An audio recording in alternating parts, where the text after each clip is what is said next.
Now, be very careful what you take from Western thought and just automatically try and adapt because it's the best of the best and it's been used before. I spend a lot of time in North America working with companies who have come to find out that much of what we've preached over the past 50 years about leadership, about managing performance, about developing and coaching others, about turning talent into productivity, much of what we've been preaching, if you really look at the research, does not prove to be the cause of results.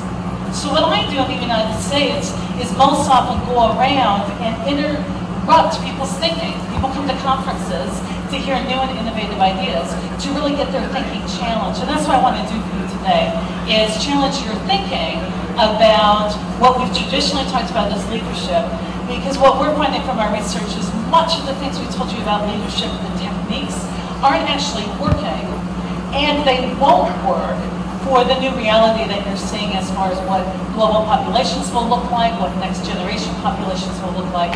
So let's take a look at what we're finding from our research so that you can know what works and what doesn't work from some of the Western thinking and how to apply that into more of a global thought process. So we'll get started. If you think about management and leadership, you hear lots of basic concepts about the two of those. What we have known for years is that when you're being measured as far as your effectiveness of managing a group, the key measurement is all about efficiency. How efficiently are you using your resources, both talent and non-talent resources, to produce results? We have come to know that efficiency is focused on outcomes, and that outcomes are not about heroics, they're not about individuals, that to be consistent, outcomes that are reproducible are best coming from processes, that we've defined the work, we've standardized some of the work, and we have focus on processes. Processes are not created by individuals. The best processes are created by teams, cross-functional teams. Much of this is just peer review. Now, when it comes to management and producing outcomes, the management part of a manager-leader's role is very straightforward, easy, and it's just holding people accountable for what teams have agreed upon as the best process to produce most sustainable outcomes.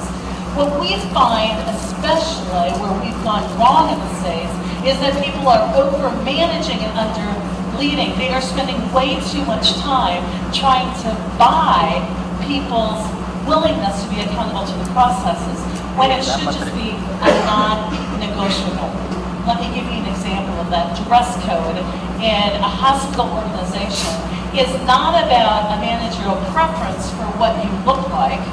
Dress code in a healthcare organization is about disease prevention and infection control.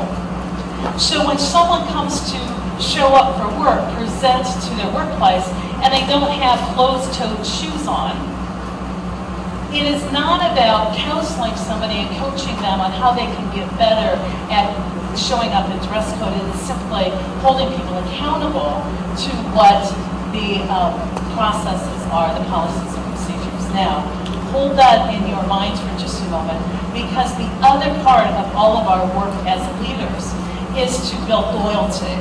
We want loyalty from our customers, retention, engagement, all those words we throw out in HR are about loyalty from our people.